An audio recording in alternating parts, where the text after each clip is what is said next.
All right, so we're going to get started. Thank you everyone so much for joining us tonight for the Learning Accommodations virtual information session.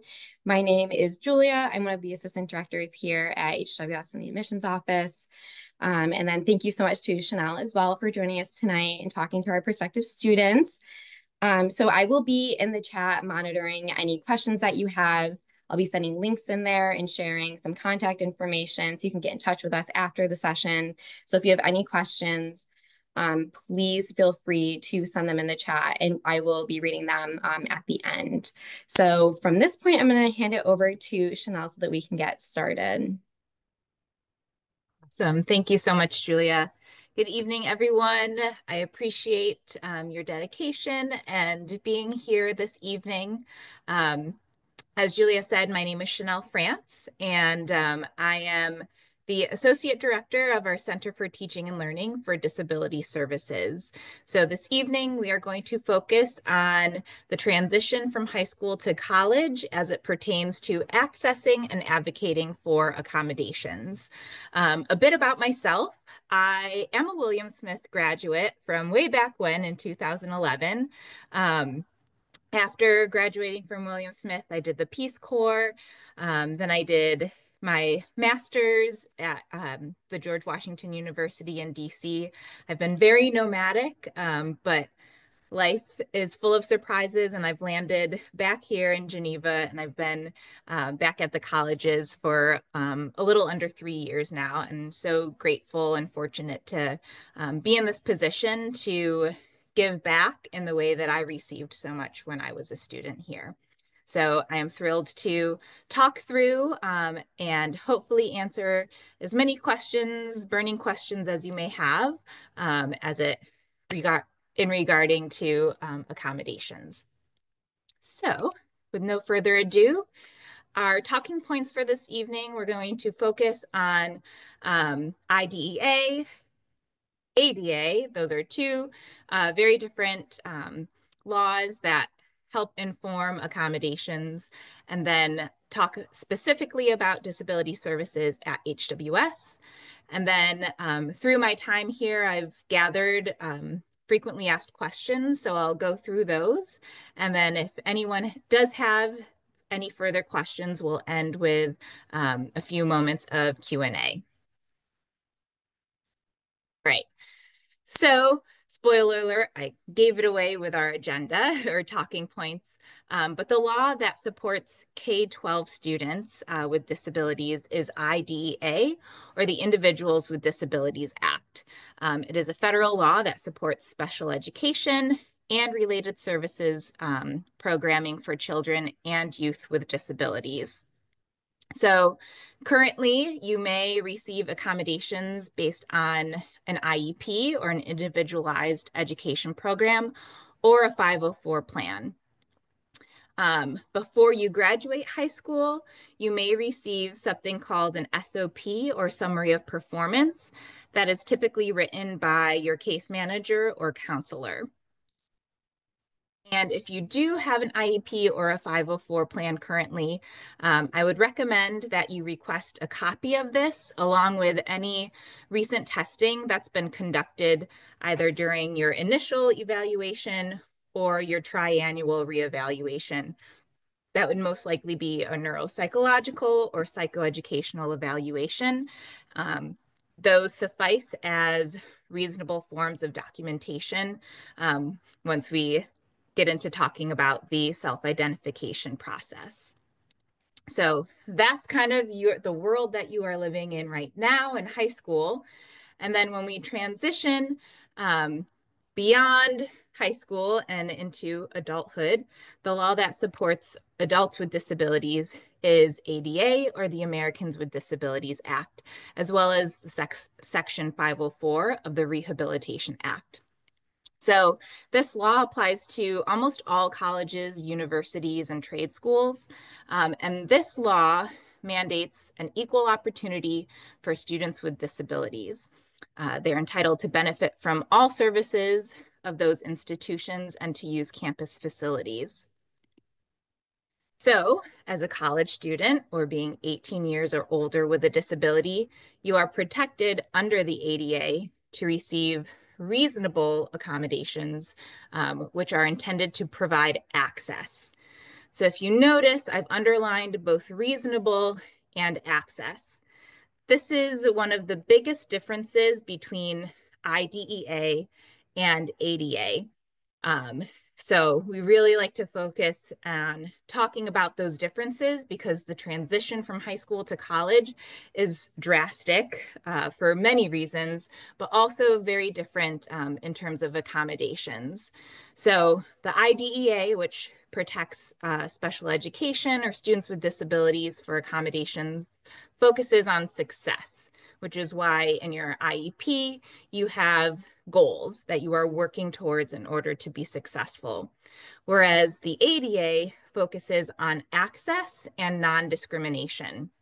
So just want to set everyone up for the reality that some accommodations that you may currently be receiving in high school may not transfer exactly the same way or look exactly the same way that it does in college. So again, shifting that focus to reasonable accommodations that are about access and not necessarily about success. Not to say that we don't want you to be successful, but we are focusing on accommodations that are tied to your access of education. So in addition to myself as the Associate Director for Disability Services, I also have an Assistant Director. His name is Tom Masha, and he is also an HWS graduate. So that's kind of very general, speaking about accommodations, disability law. Now let's get into the nitty gritty about how that looks here at HWS. So our disability services is part of our larger Center for Teaching and Learning. This office is an umbrella office, which houses, in addition to disability services, our faculty enrichment and student enrichment. We believe that it's important to have disability services as part of our entire Center for Teaching and Learning because it is convenient for me to be just a couple doors down from our faculty enrichment associate director so we can work together in order to provide support and workshops and training for our faculty. But also for our student enrichment, these are programs that are available to all students, but they enhance the experience and help support students with disabilities as well. So that is writing support, content-specific support, and also executive functioning support. For our accommodations process, we use an online program called Accommodate, and this software houses and allows us to process all academic and non-academic accommodations. It is also a safe space to house all confidential documentation. And here is another big difference between high school and college. You as the student, it is 100% your choice whether you want to self-identify as having a disability or not. So in high school, you most likely have a case manager and all of your teachers are obliged by law to provide your accommodations, whereas in college or beyond, it is number one, your choice and your responsibility to identify as someone with a disability, and also your choice whether or not to utilize any approved accommodations. So here at HWS, some of our more common accommodations that are utilized by students who are registered with our office include extended time on assessments. That most typically looks like time and a half or double time. The ability to test in a distraction-reduced environment for assessments, being able to take breaks either during assessments or class. We see breaks during class very often on high school IEPs or 504 plans. However, that's not as necessary in college. You'll be treated a lot more like an adult and you can get up, tend to yourself, take a break if and when needed. but we can also provide that as a formal accommodation if that ever does become an issue with a professor.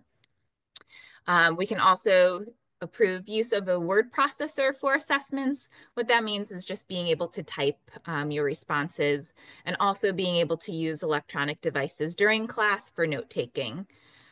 We also offer a variety of different note-taking support and then also assist with finding alternative text formats such as digital or audio for your course materials. Um, Disability services aid students with the process to request and apply for non-academic accommodations. This would pertain to housing, meal plan, and assistance animals. And again, these accommodations are about providing access to the residential or housing situation. Um, and so disability services uses Accommodate to help students submit all of their documentation. But then once that documentation is received, we process it and hand it off to our non-academic accommodation committee, which reviews and determines reasonable accommodations. All right, so we've talked about where disability services lives, the placement of us and why, and some of our more common accommodations, but how do you get those accommodations? Here's our process broken down as simply as possible. So like I said before, it is your choice whether or not you want to share or self-identify as having a disability. So that's step number one. You want to decide whether or not you want to register with disability services. If you choose to do so, the next step is to complete an initial accommodation request form, and that is on our online program of Accommodate. This will go through several questions talking about some of your academic strengths, some of the barriers that you experience academically as a result of your disability. And this is also an opportunity where you'll need to upload any supporting documentation. Remember, I said if you have an IEP or a 504 plan, that would suffice as reasonable documentation. It could also be your neuropsych evaluation or psychoeducational evaluation, or a note from a practicing either clinician or psychiatrist. If you are deciding to register for accommodations through disability services, we do ask that any incoming first-year students wait until at least May 15th to submit this initial request. We are currently in the midst of midterms right now, and then we'll pick back up with finals. So by waiting until May 15th, that allows us to focus on our current students and make sure that they're getting through this school year supported with our time and energy. And then over the summer, we will shift our focus to making sure that all first-year students are able to meet with us and get their accommodations. So the third step is once you do submit your initial request, you will receive an automatic email with additional instructions and a Calendly link to schedule a meeting where you'll discuss your disability-related barriers and also determine reasonable accommodations. That meeting will either happen with myself, most likely, or with my partner, Tom. So you'll meet with someone from our disability services team over the summer or during the first few weeks of the semester. We do encourage over the summer just to get that out of the way, because once you are on campus, there's so many other things to distract you, and then you might forget and not register. So sooner the better. For all students with approved academic accommodations, you will need to submit what is called a semester request. Again, this is on our online platform. It is a matter of 10 or less clicks, but the semester request allows you to think about your approved accommodations and apply them to your courses based on the course expectations. It is also your way as a student to give me permission to communicate with your professors about your accommodations. Without that permission. I have no legal right to talk to anyone about your accommodations. So it's really important that students submit their semester request every semester since your professors change. Um, if you have perused our disability services website, we have video tutorials and step-by-step instructions with screen grab images on how to do almost any process on Accommodate. We recognize it is a learning curve, so we try and provide as much scaffolded support to learn these processes. We are also available to meet with over throughout the semester. Both Tom and I have office hours, and we have Calendly links in our email signature for students to schedule times to meet with us throughout the semester. And then the last and ongoing step is to continue along your self-advocacy journey. As I mentioned earlier, it is totally up to you whether or not to register with us, but it's also on you to self-advocate and a lot of responsibility on you to make sure that your accommodations are being implemented if and when you want. And again, recognizing that this is a steep learning curve. And so we are more than happy to answer questions, provide support, and be a level of support and a resource as you are learning all of these new things in your transition to college. So throughout my experience in this role, for all of the students who are on this call right now, I just want to reiterate and emphasize that you are in the driver's seat. It is and fun and exciting, but can also be a challenging journey of self-advocacy. But it is so important to learn these skills. And again, we are here to help support you along the way, but it is ultimately you who is in the driver's seat. All right, so I just overloaded you all with lots of information, and I'm sure lots of questions came up in that time. So before we open it up to Q&A, would love to kind of preemptively answer some of the frequently asked questions that we get. So I touched upon this earlier about what are the differences in accommodations offered in high school versus college. You saw some of our more common accommodations, but really it's up to that conversation, that interactive process that we use to talk to the student about what are the barriers that you experience academically as a result of your disability, and then we try and customize accommodations based on what the barriers are and how to either remove or mitigate that barrier so you can have access to your education or access to the information within the classroom. But I'd say the biggest difference, and I will sound like a broken record, is that students are in the driver's seat. So that self-advocacy, that communication is really integral. The next question that we get a lot is what is the best time to, or when is the best time to speak with someone at a college about services or supports that you may need? I would say the sooner the better. A lot of students think, or they'll start their first semester, not register with disability services, and then realize at the end of the first semester that they might not have done as well as they had hoped because they weren't utilizing their accommodations or they didn't register with us. So it is best practice, even if you don't end up using your accommodations, just working with us sooner than later. Because again, any accommodations that are approved, you do not have to utilize them, but it's better to have them as a safety net if and when you do need to utilize them. It is also good to note that in the middle of the semester, if you do request, just because there's a lot of time that goes into reviewing documentation and preparing, that there may be a delay in your ability to meet with one of us from the disability services team. So if you could just get it out of the way over the summer, then you at least know that you have your accommodations in place. And again, you can utilize them if and when you choose. So to reiterate about what documentation is needed, That can be your 504 plan, a summary of performance that states your disability diagnosis, your IEP.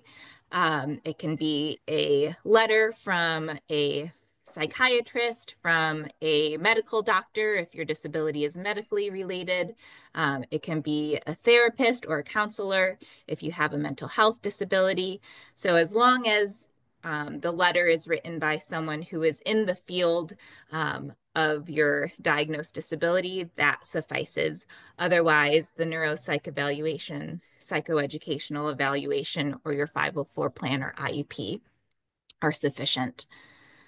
Um, the next question that we get a lot is who communicates my accommodations to professors? Here at HWS, we send accommodation letters to professors on the student's behalf.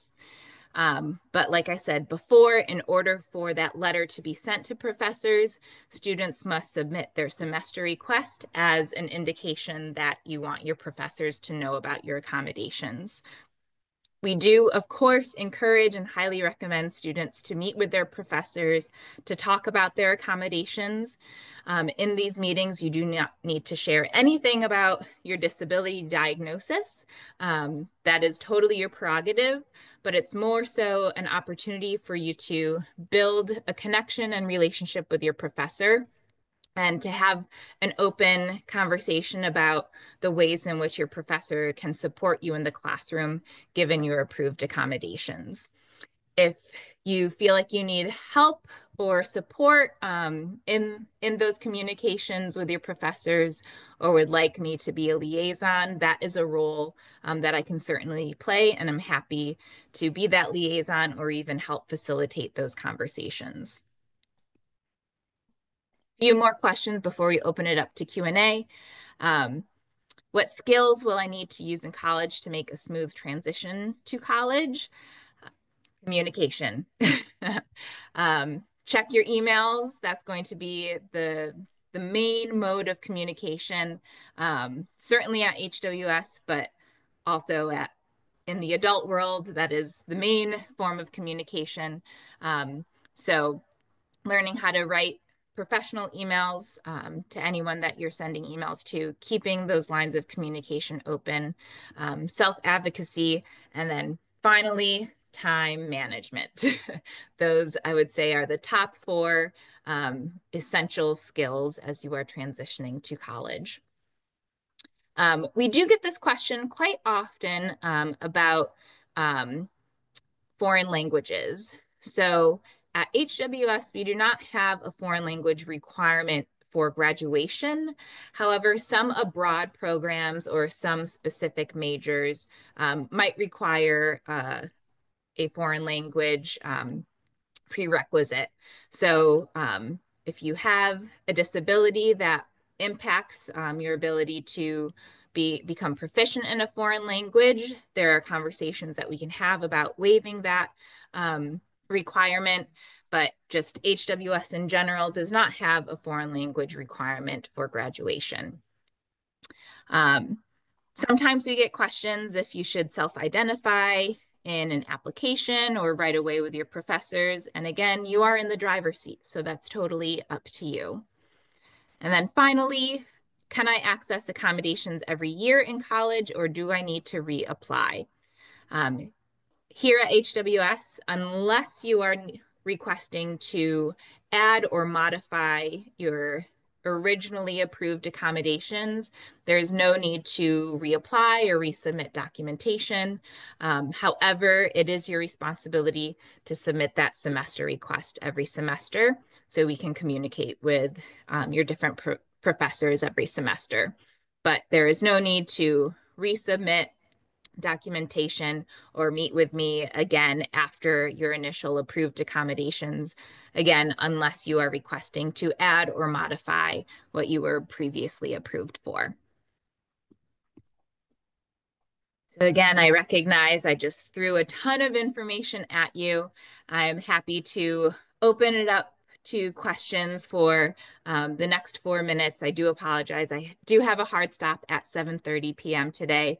However, if we don't get to all of the questions, please feel free to reach out. Our email address is ctl@hws.edu, and I'll be happy to follow up with you via email. Thank you so much, Chanel. We do have quite a few questions that came in through the chat.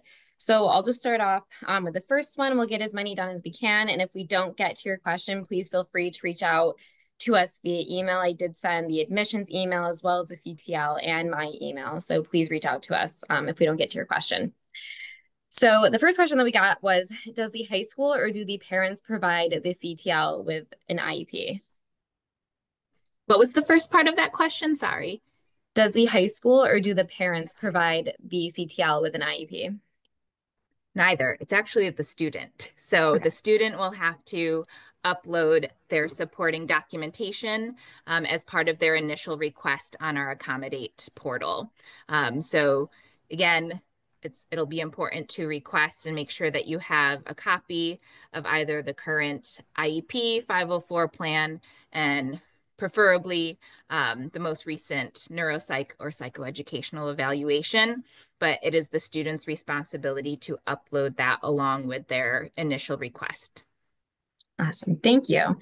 And then the next one, can the meeting with disability services be virtual if done over the summer when setting up services?